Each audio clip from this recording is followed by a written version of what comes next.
Ceci est la deuxième partie de notre voyage au Japon. Si vous n'avez pas vu la première partie, je vous conseille d'aller la voir en cliquant en haut à droite. Oh mon Dieu, pardon, vous ne seriez pas Serge Lama? Serge Lama, reporter. L'eau de pluie est constituée à 94% d'eau. Venez. J'ai cru qu'on était dans Harry Potter. Ne filme pas mon dos, ne filme pas mon torse. Ne me filme pas, coupez la caméra. Nagoya est la quatrième ville la plus peuplée du Japon. Elle est surtout connue pour être une capitale industrielle de par son port et ses usines dont celle du constructeur Toyota. Mais il est toutefois intéressant de la visiter, et plus particulièrement son château. Ce dauphin doré à tête de tigre est appelé Kinsachi. Symbole de l'autorité et des protections contre les incendies, il y en a 2 au sommet du château pour veiller sur la ville.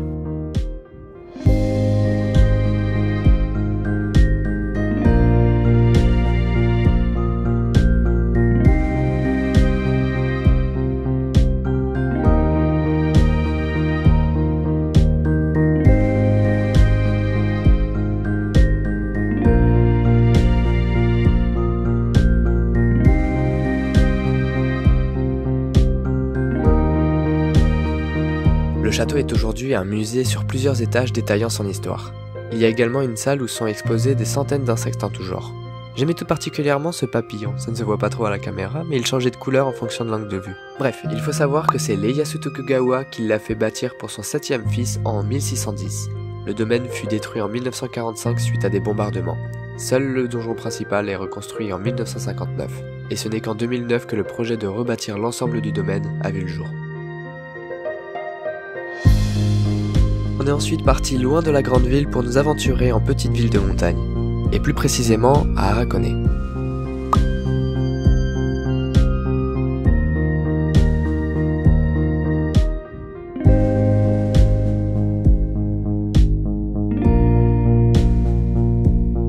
À la base, on était parti pour observer le mont Fuji et faire une randonnée, mais comme vous pouvez le voir, le temps n'était pas top.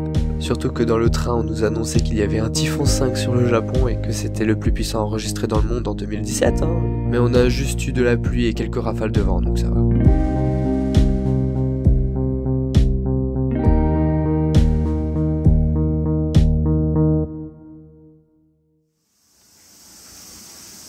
Ici Serge Lama.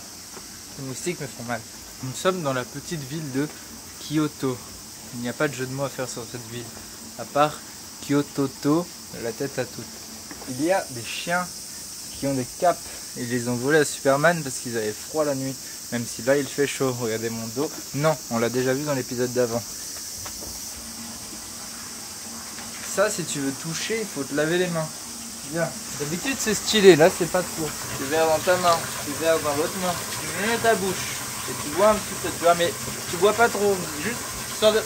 Et après, et tu remets. C'était là. Et là, on peut aller sonner la cloche. Il faut prier d'abord. Il est marqué, la force de l'homme est due dans le réceptacle de son âme. J'ai lu 2 fois la même phrase, 2 symboles différents. C'est ça la puissance du japonais. Abonnez-vous à la chaîne de Mephisto sur Twitch, MEPHYSTOH, www.twitch.tv/Mephisto. C'est excellent, des streams tous les soirs sur plein de jeux vidéo.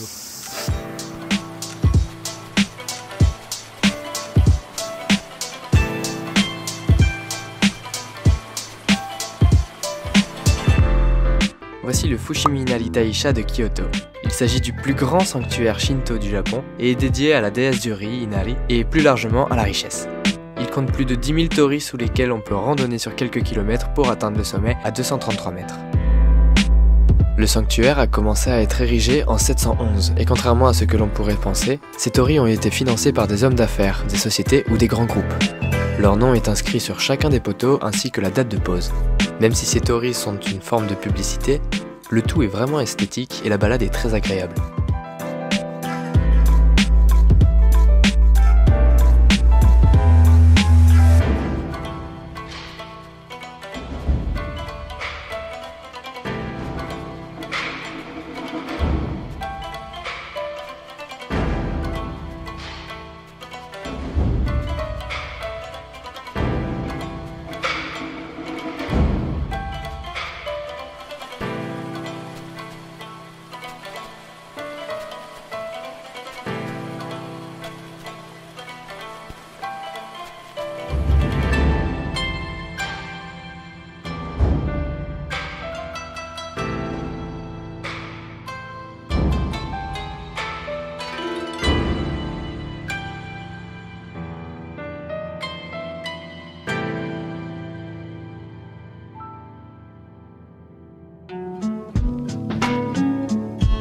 Miyajima est une île dans la baie d'Hiroshima. Bon, en vrai c'est Utsukushima le vrai nom de l'île, mais tout le monde l'appelle Miyajima.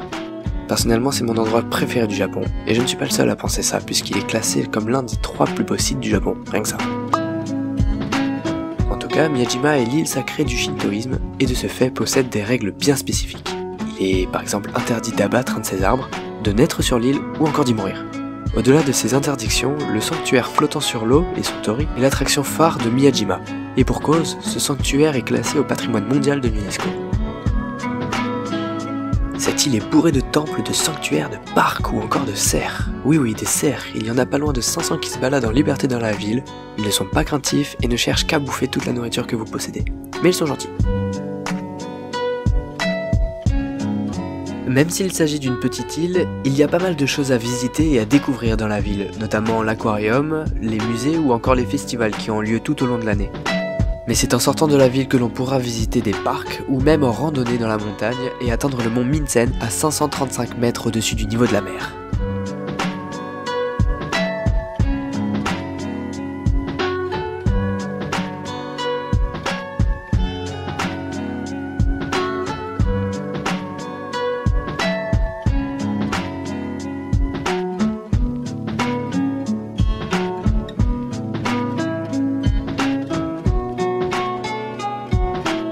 Malheureusement, le temps nous était compté puisqu'on avait des horaires à respecter pour ne pas louper le dernier Shinkansen et rentrer à Osaka. On n'a pas pu voir la vue panoramique du haut de la montagne, les temples se trouvant dans la forêt ou encore les centaines de statuettes de Bouddha. Dans tous les cas, on a passé une excellente journée et je peux vous dire que Miyajima est clairement une étape obligatoire pour tous ceux allant au Japon. Et je compte bien y retourner pour voir tout ce que j'ai pu y manquer.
Pour notre dernière soirée au Japon, on a décidé de retourner à Tokyo, et plus précisément à un endroit qu'on avait adoré, l'Oedo Onsen.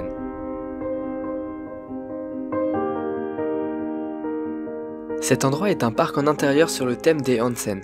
On est plongé dans une ambiance très traditionnelle avec des décors reproduisant des anciennes rues d'Edo, l'ancien nom de Tokyo.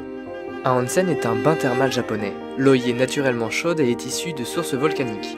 Dans celui-ci, l'eau est puisée à 1400 mètres de profondeur dans la baie de Tokyo. Les bains sont publics, rarement mixtes, et refusent le port de tatouage. Je dis parc car il y a pas mal d'activités, de services ou encore de bars et de restaurants. On peut s'amuser avec des jeux traditionnels, une salle d'arcade, se faire masser ou juste profiter des onsen d'intérieur et d'extérieur.